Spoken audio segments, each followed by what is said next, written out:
Hello and welcome. Some time ago my Honda CR-V Mark II developed what felt like a misfire or hesitation at low revs, typically between 0 and 2000 rpm, without any warning on the dashboard, so I thought I would wait until after my summer holiday before attending to it. However, the car had other ideas, and on the day of travel it went into limp mode. That is, the engine warning light came on and the engine would not rev above idle. So I thought I'd share how I fixed the problem with this video. It was recorded after the repair because I had no time to record it at the time, but I hope you still find it useful. This clip highlights the engine warning light when the ignition is turned on. To help with the repair, I invested in some inexpensive tools, the links to which I've put in the description below. The first was a vacuum pump pressure tester, which is used to check the operation of the valves, which I'll cover later. The second was an engine fault code reader, which I'll also show later, and finally a Haynes workshop manual, which I already had. On right-hand drive models, the socket for the fault code reader can be found in the driver's side footwell. To connect it, push the code reader's plug into the socket, which also powers the reader. Right, so now with the scan tool in place, you just turn on the ignition, but you don't start the engine.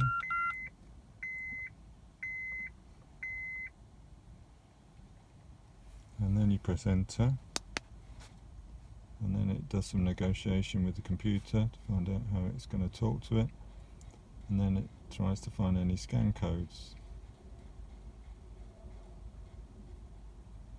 So this will take a little bit of time.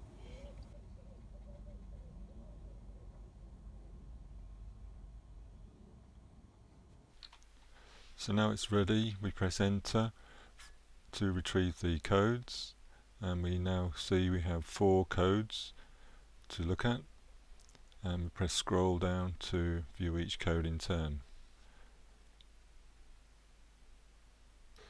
So after some time on the internet researching these codes, it was suggesting there were 3 areas of problems potentially: the accelerator pedal position sensor, one of the injectors, and the main relay circuit.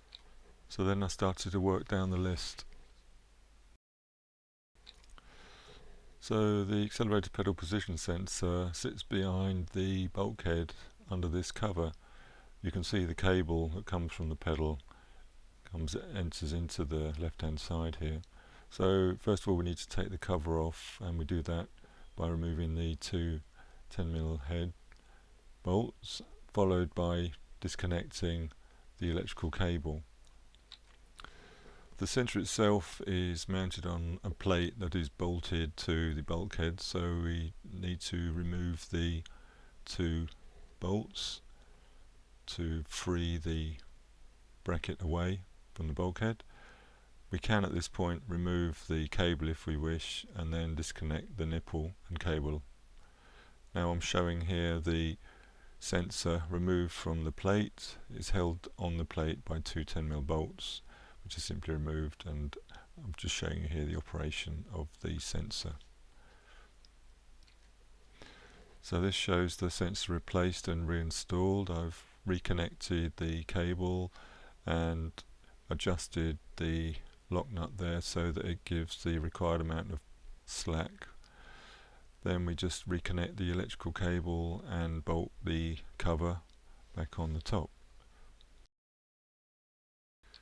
So to get to the valves we want to test, we just need to firstly remove the engine cover. So with the cover removed, we can now see the EGR valve, the swirl control valve, and the EGR cooler bypass valve.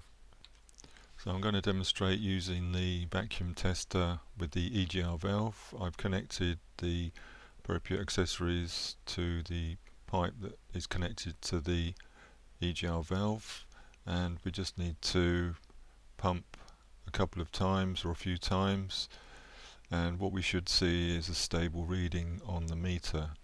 Repeat this process with the other 2 valves.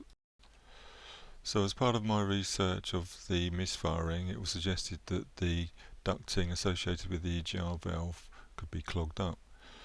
So this part of the video is showing you how to remove the engine grille.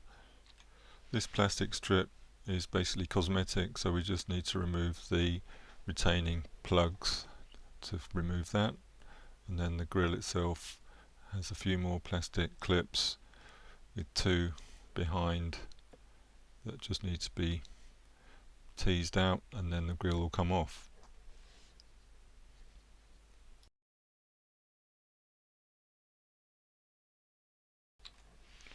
Then the frame is bolted at a number of points with a number of brackets that hold the coolers in place with rubber grommets, so just need to remove these 10mm head bolts, and the stay, the vertical stay that's bolted to it, is held in place below at the back by a single 10mm bolt. Once the frame has been unbolted, it can be moved to one side together with the bonnet catch. Remove the swirl control valve to intercooler pipe to make access easier.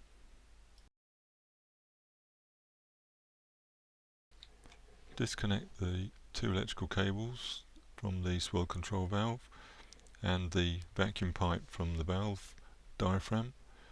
There's a bolt on a bracket here attached to the body that needs to be removed, and there are two bolts and two nuts to be removed, and then the swirl control valve can be removed.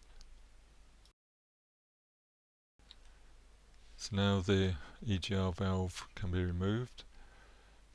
The body of the EGR valve is bolted by these three bolts. Those three bolts need to be removed. These two nuts need to be taken off. Behind that, lower down, are two nuts that connect a short pipe to the cooler. Then this flange needs to be removed. This is bolted to the intake manifold. Below that you can see the pipe that runs over to the intercooler bypass valve. So with the black pipe already removed, we have easier access to this, so these two bolts need to be removed. So now with the EGR valve removed, we can clean inside the body of the EGR valve carefully with something that won't damage it, for example some plastic spoon or something hard enough. The intake manifold, where the short pipe connects, the port on my car was completely clogged, so I had to remove the coke in there, and with the swirl control valve removed, I was able to gain access to that same chamber to clean it out a bit more thoroughly.